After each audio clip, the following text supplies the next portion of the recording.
March 6, 1944, 12:45 in the afternoon, Berlin. Air raid sirens wail across the Reich capital. Citizens scramble for shelters they know too well. Another American bomber raid grinding toward the heart of Nazi Germany. The routine has become grimly familiar. At Tempelhof Airfield, Luftwaffe pilots sprint across frozen concrete. Messerschmitt 109s and Focke-Wulf 190 fighters roar to life. Blue smoke coughs from exhausts into cold March air. Pilots strap in, scan cloudy skies, check instruments with practiced efficiency. They know the pattern. The Americans come in massive formations. 800 heavy bombers bristling with 50 caliber guns. Protected initially by twin-engine P-38 Lightnings and stubby P-47 Thunderbolts that always turn back somewhere over western Germany when fuel runs low. Then the Luftwaffe strikes, attacks the vulnerable bombers without fighter protection, inflicts losses the Americans struggle to sustain. Today will be different. The Germans just don't know it yet. Major Günther Specht climbs through 20,000 feet in his Mi-109, 2 years fighting Allied bombers, veteran of dozens of interceptions. He understands bomber tactics, knows their formations, recognizes their vulnerabilities. Radio chatter fills his headset with vectors, altitudes, bomber strength estimates. Over 800 B-17 Flying Fortresses and B-24 Liberators inbound. The largest raid on Berlin yet. His squadron forms up. 15 fighters. Ready. Then Specht sees something impossible. Single-engine fighters. Not the familiar twin-boom P-38s. Not the heavy P-47s that gave up hours ago over western Germany. These are different. Sleek. Fast. Silver shapes weaving in perfect formation at 26,000 feet, directly above Berlin. Above the Reich capital itself, the distinctive checkered noses catch winter sunlight, bubble canopies gleam.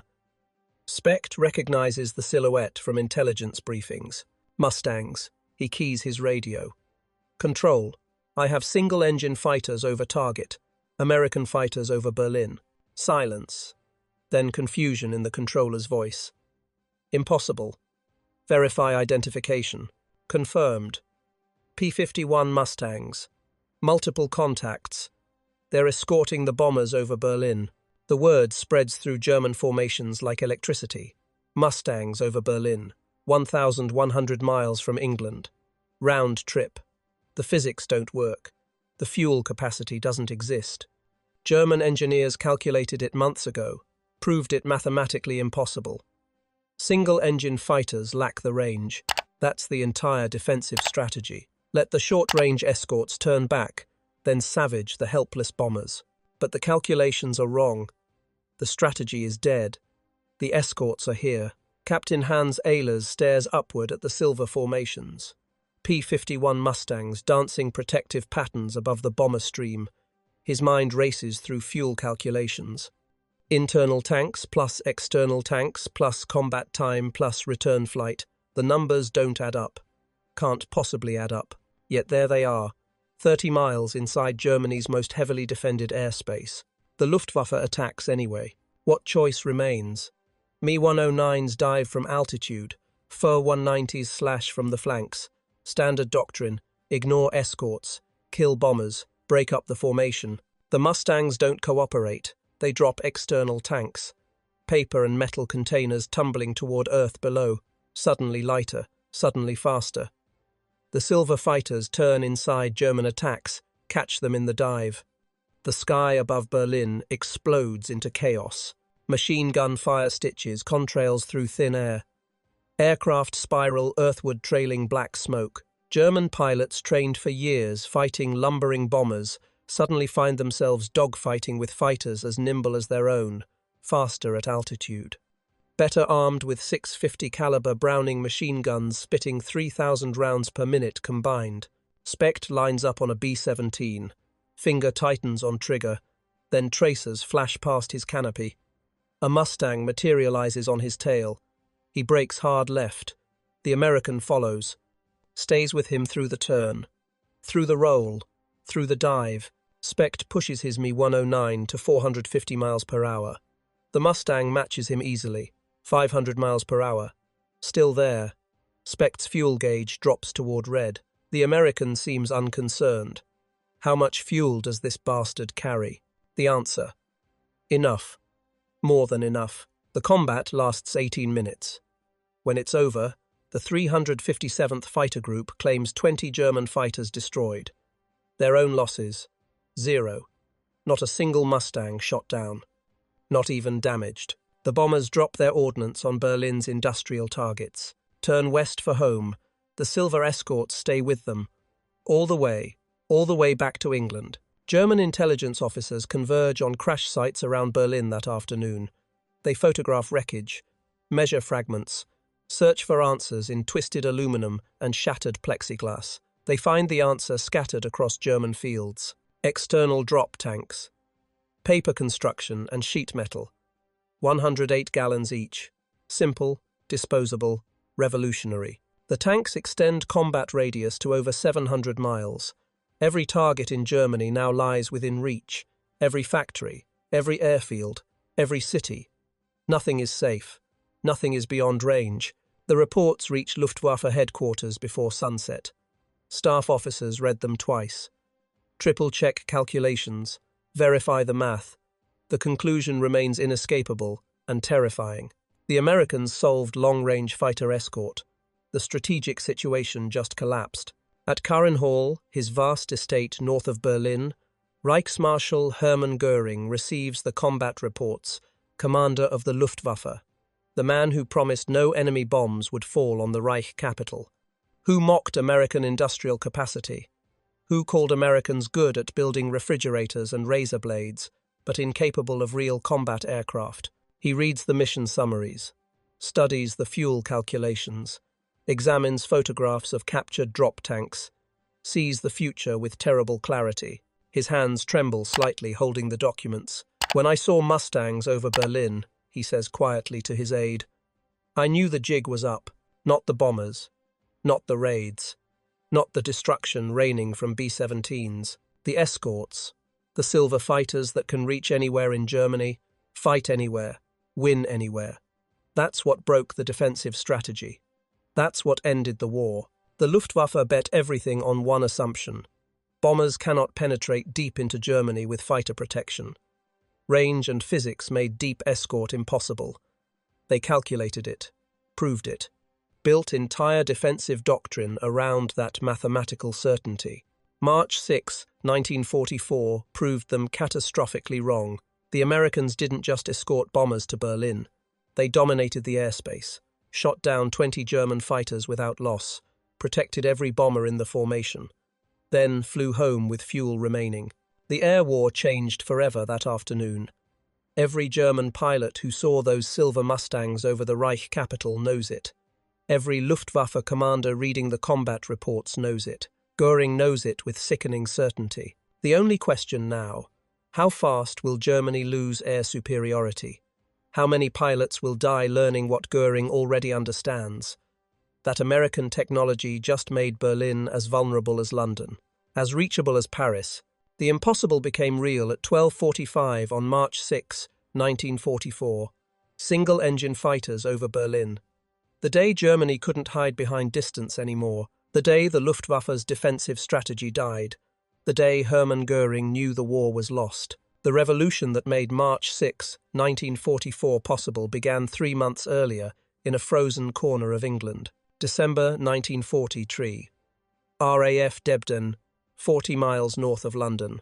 The 4th Fighter Group receives word they're transitioning to a new aircraft. Pilots gather in the briefing room expecting another variant of their beloved Spitfires, or perhaps more P-47 Thunderbolts. What rolls off the transport trucks shocks them. P-51 Mustangs, sleek silver fighters with distinctive bubble canopies and liquid-cooled inline engines. The pilots circle the aircraft warily. Most have never seen one up close. The lines are beautiful, aggressive, purposeful. But can it reach Berlin? Colonel Donald Blakesley studies the specifications sheet. Combat radius, 650 miles with external tanks. His mind does the math instantly. England to Berlin, 550 miles. Round trip, 1,100 miles. Fuel for combat, Fuel for contingencies. The numbers work, barely. But they work. The secret wasn't just one innovation. The P-51 represented a convergence of technologies that created something unprecedented in aerial warfare. Start with the engine. The Packard-built Rolls-Royce Merlin, V1650. 12 cylinders arranged in a V configuration, liquid-cooled, supercharged, producing 1,490 horsepower at optimal altitude. The same basic engine powering Spitfires and British bombers. But the Americans installed it in an entirely different airframe. North American aviation's designers created something revolutionary. A laminar-flow wing that reduced drag by 30% compared to conventional designs. The wing's shape allowed air to flow smoothly across the surface at cruise speeds, minimizing turbulence and friction. Then there was the radiator design. Most liquid-cooled fighters treated cooling systems as necessary evils. Dead weight, drag producers. The P-51's designers turned the radiator into a thrust producer. They positioned it under the fuselage in a carefully designed duct that used the Meredith effect. Heated air expanding and accelerating through the duct actually created forward thrust. The radiator that should have slowed the aircraft down actually helped push it forward. The result? A fighter that cruised at 300 miles per hour while consuming fuel at rates that would shame a bomber. Fuel efficiency became the Mustang's secret weapon. While a P-47 Thunderbolt burned through its tanks at 200 gallons per hour at combat power, the Mustang sipped fuel at 120 gallons per hour at cruise settings. The math was simple and devastating. Same fuel load, nearly double the range. But the Americans weren't satisfied with internal fuel alone. Enter the drop tank. External fuel containers that could be jettisoned when empty or when combat began. The concept wasn't new. Germans used them. Japanese Zeros carried them. But the Americans industrialized them. British engineers developed pressurized paper drop tanks, layers of craft paper soaked in glue, pressed into molds, sealed with lacquer. Each tank held 108 gallons, weighed only 50 pounds empty, cost almost nothing to manufacture, completely disposable. When Allied engineers calculated P-51 range with 2 paper drop tanks, the numbers seemed impossible. Combat radius extended to 750 miles. Operational range over 1,500 miles. Every target in Germany became reachable. German engineers examining captured drop tanks couldn't believe what they found. Paper. The Americans were using paper fuel tanks. It seemed absurd, desperate, until they understood the implications. Metal shortages didn't matter. Manufacturing complexity didn't matter. The Allies could produce these tanks by the thousands, tens of thousands, drop them over Germany without concern for recovery. The industrial capacity was overwhelming. But technology alone doesn't win wars. Someone had to prove the system worked. February 28, 1944. The 4th Fighter Group receives their first P-51 Mustangs. Colonel Blakesley gives his pilots less than 24 hours to familiarize themselves with the new aircraft. Some pilots get less than 1 hour of cockpit time before flying combat missions. The transition from Spitfires and Thunderbolts is jarring. The Mustang sits lower to the ground. The inline engine blocks forward visibility during taxi. The cockpit feels cramped compared to the spacious P-47. The controls are lighter, more responsive. At high speeds, the aircraft wants to hunt, oscillating slightly in yaw. But once airborne, everything changes. Lieutenant Lou Norley takes off on his first Mustang flight. The acceleration startles him.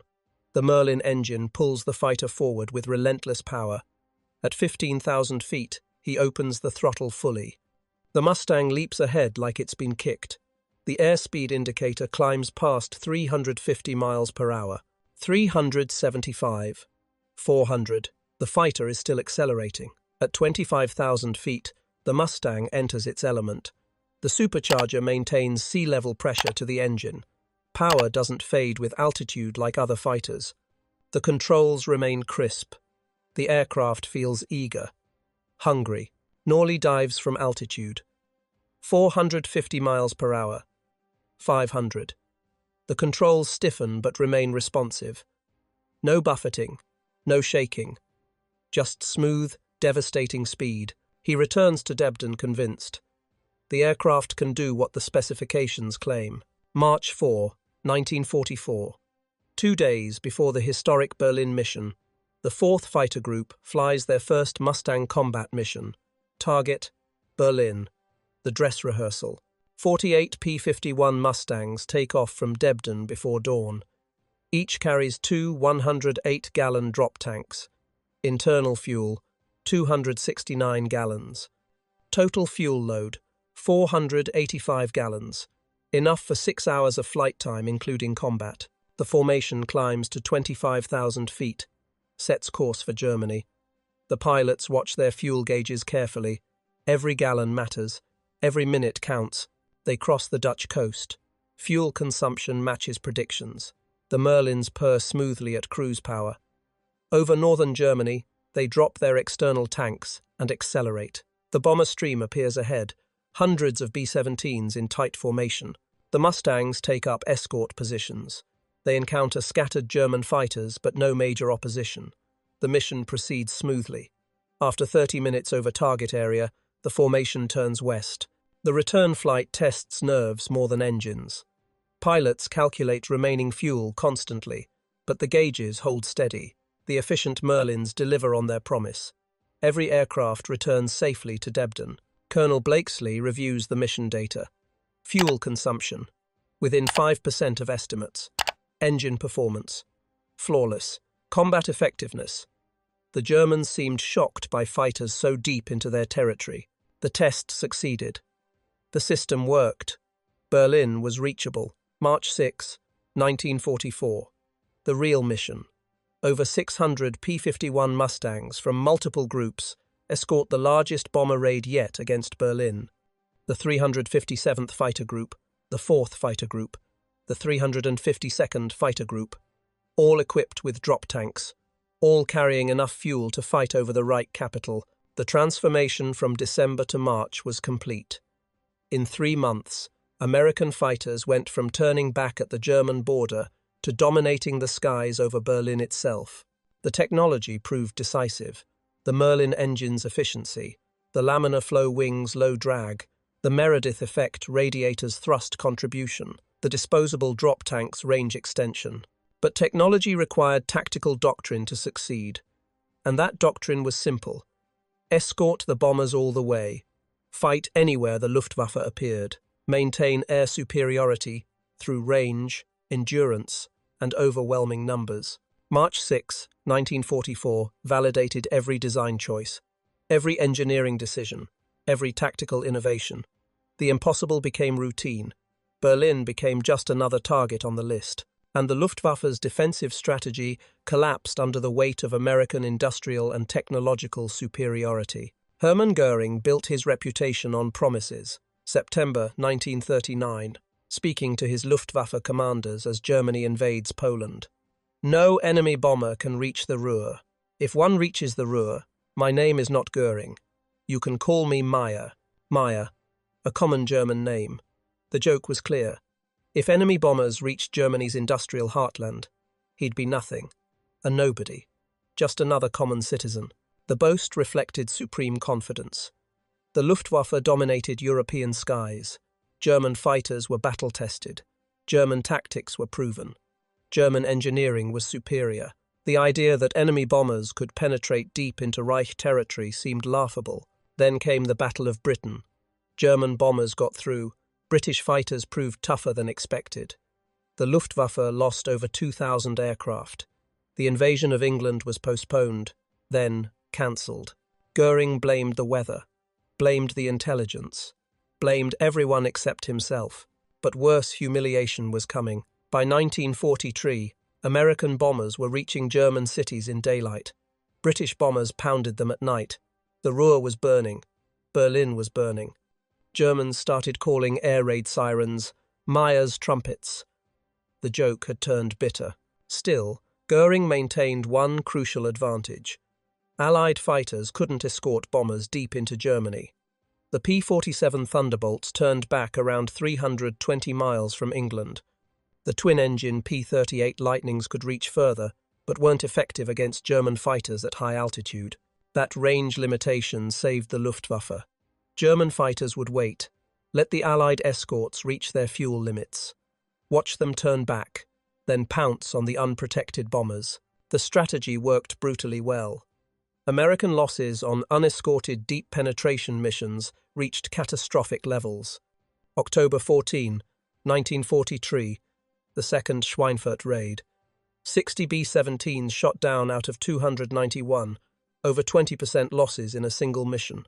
Göring studied these reports with satisfaction. The Americans could build thousands of bombers, but they couldn't protect them deep inside Germany. The math favored the defenders. Eventually, the Americans would abandon daylight bombing or accept unsustainable losses. Then intelligence reports started mentioning a new American fighter, the P-51 Mustang, long-range capabilities, high performance at altitude. Göring dismissed it initially. The Americans are good at making refrigerators and automobiles, he told his staff. Real combat aircraft require German engineering. December 1943.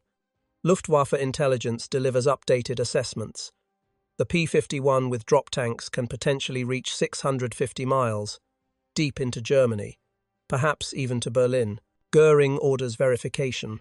German engineers examine the specifications, calculate fuel consumption rates, factor in combat reserves.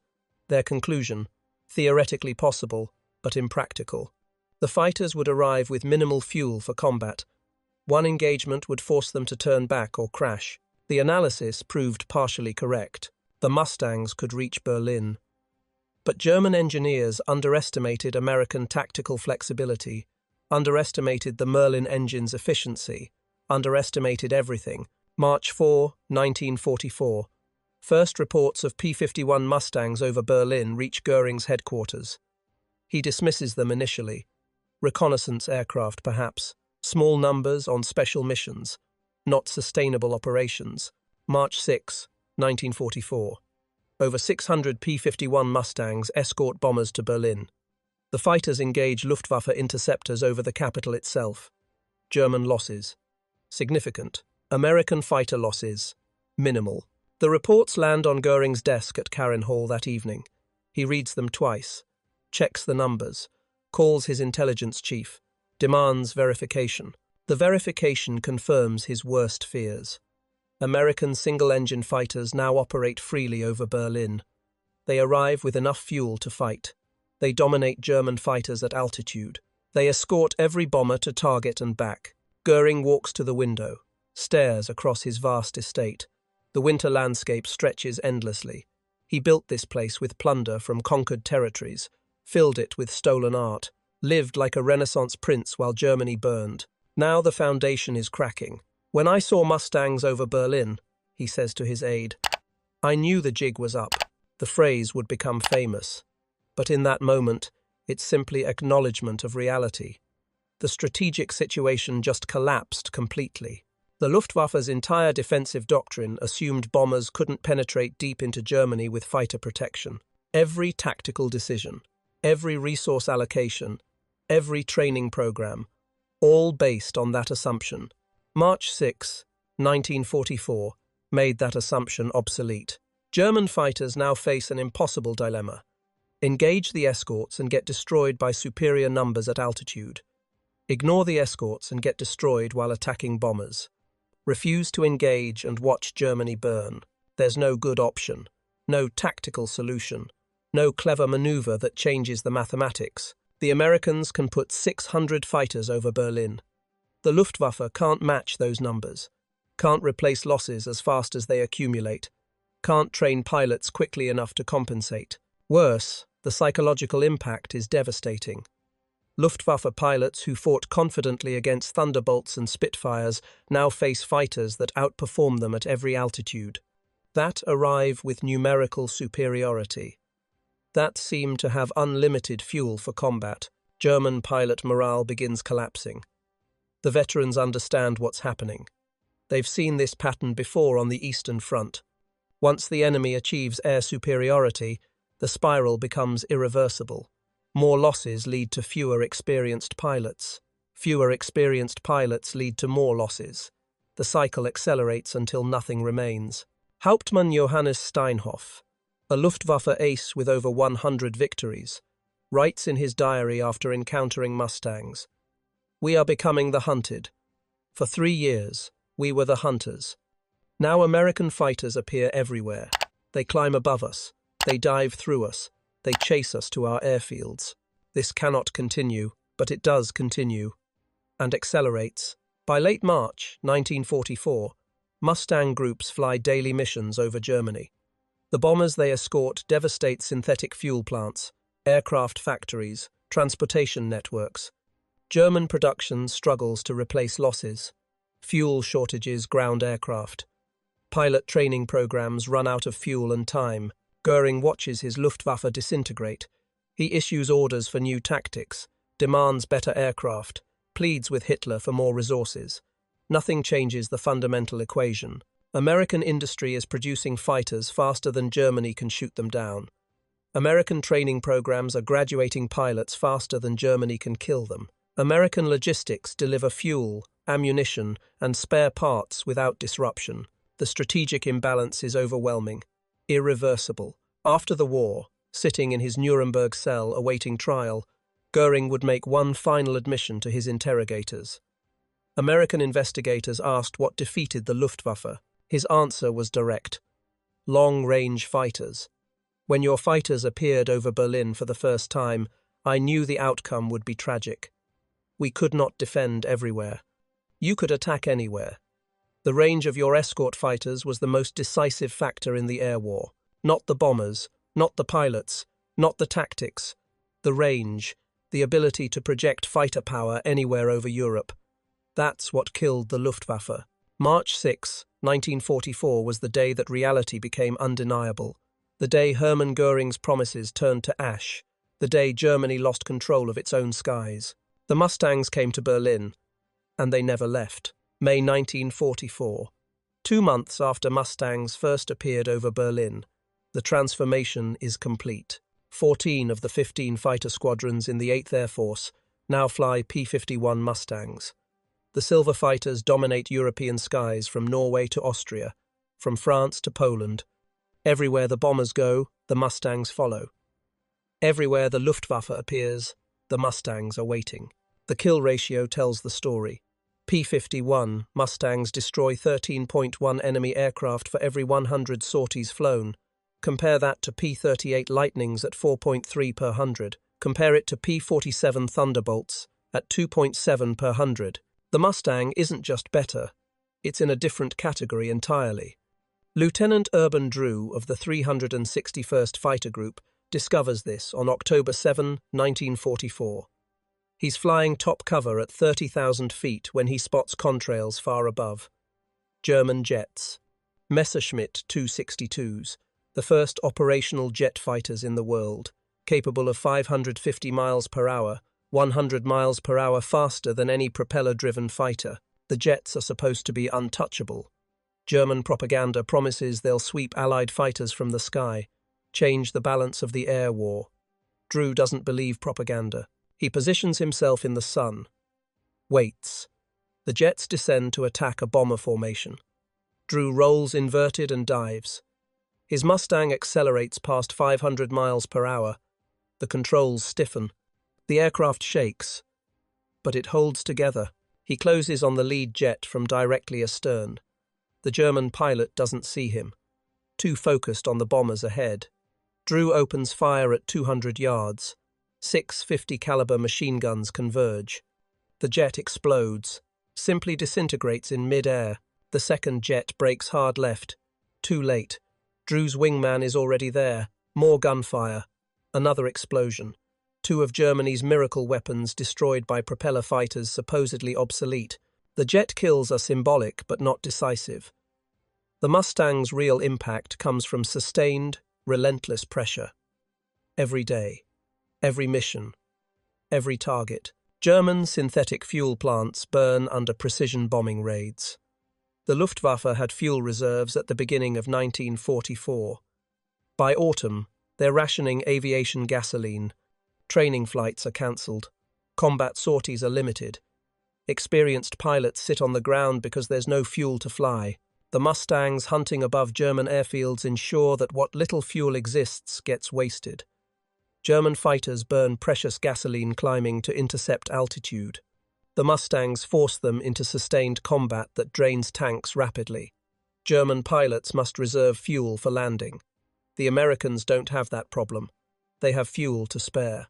They can fight for 30 minutes and still make it back to England. The mathematics of attrition become brutal. Luftwaffe pilot losses accelerate. January 1944, manageable. March 1944, concerning. June 1944, catastrophic. By late 1944, the Luftwaffe loses 25% of its pilots every month, 40% of its aircraft. The replacement pipeline can't keep up. New pilots arrive at frontline units with 60 hours total flight time. Some have never fired their guns in practice. They face American pilots with hundreds of combat hours and multiple kills. The outcome is predictable. Slaughter. Oberst Johannes Steinhoff commands what's left of Jagdgeschwader 7. He watches his unit disintegrate. We're sending children to fight veterans. Boys who can barely fly are facing American aces. It's murder. We lose 5 or 6 pilots every mission. The replacements last 1 or 2 sorties before they're killed. There's no time to train them properly. No fuel for advanced instruction. We're feeding them into a meat grinder. June 6, 1944. D-Day. The Allied invasion of Normandy. Over 3,000 ships approach French beaches carrying 150,000 troops. The success depends partly on air superiority. The Luftwaffe barely appears. German fighters make scattered attacks, achieve nothing. The Mustang umbrella over the landing beaches is impenetrable. German bombers attempting to attack the fleet are massacred. By noon, the Luftwaffe withdraws, abandons the skies to the Allies. Feldmarschall Erwin Rommel, commanding German forces in France, sends an urgent message to Hitler. The enemy has complete air supremacy. Our fighters are absent. Our troops cannot move in daylight. Without air support, we cannot hold Normandy. Hitler blames the Luftwaffe. Göring blames the pilots. The pilots know the truth. They're facing impossible odds with inadequate resources against an enemy that owns the sky. By August 1944, Mustang pilots dominate so completely that missions become almost routine. Captain Don Gentile of the 4th Fighter Group describes it. We take off from England, climb to altitude, escort the bombers to target. If German fighters appear, we destroy them. If they don't appear, we strafe airfields on the way home. Either way, we control what happens. They're reacting to us. We're dictating the terms. The strategic bombing campaign that nearly failed in 1943 now proceeds with devastating efficiency. German industrial production collapses. Bearing plants burn. Oil refineries explode. Aircraft factories are pounded to rubble. Transportation networks shatter under repeated strikes. The Mustang escorts make it all possible. Without them, the bombers couldn't reach the targets. Without the bombers, Germany's war production would continue. Without continued production, the Wehrmacht could keep fighting. The P-51 becomes the weapon that ends the war in Europe. Not because it's invincible. German pilots still shoot them down. Not because it's the fastest or most maneuverable. Other fighters excel in specific areas. The Mustang wins because it appears everywhere, at every altitude, over every target, with enough numbers to overwhelm defenders, with enough range to escort missions deep into Germany, with enough firepower to destroy anything it catches. Colonel Clarence Anderson, an ace with 16 victories, explains the dominance simply. We could go anywhere in Europe and fight. They couldn't stop us. They couldn't hide from us. They couldn't defend everything simultaneously. We chose when to fight. We chose where to fight. That's air superiority. That's victory. March 1945. The Luftwaffe is finished. German fighters still exist on paper. Hundreds of aircraft sit on airfields, but there's no fuel to fly them. No experienced pilots to fly them effectively. No hope of changing the outcome. American Mustangs strafe German airfields at will. They destroy aircraft on the ground. They shoot down anything that gets airborne. They escort bombers that reduce German cities to rubble. At Nuremberg after the war, Hermann Göring makes his final admission. American interrogators press him about what went wrong, what defeated the Luftwaffe, How Germany lost air superiority. His answer is complete, comprehensive, devastating. The American production capacity exceeded my worst fears. I expected perhaps 20,000 aircraft. They built 300,000. But production alone didn't defeat us. The British built many aircraft too. What destroyed the Luftwaffe was your long-range fighters. When P-51 Mustangs appeared over Berlin with enough fuel to fight, I knew we were finished. You could escort bombers anywhere. We couldn't defend everywhere. The range of your fighters was decisive. Most decisive. We lost the air war on March 6, 1944. Everything after was just confirming what we already knew. The transformation from March 1943 to March 1945 was complete. German pilots went from laughing at American fighters to fearing them, from confidence to desperation, from air superiority to annihilation. The P-51 Mustang didn't win the war alone, but it made victory possible. It turned strategic bombing from costly failure into devastating success. It stripped the Luftwaffe of experienced pilots faster than they could be replaced. It demonstrated that American technology, industry, and determination could project power anywhere. March 6, 1944 remained the turning point. The day single-engine fighters appeared over Berlin. The day Germany lost its skies. The day the Mustang proved that range equals power, and power equals victory.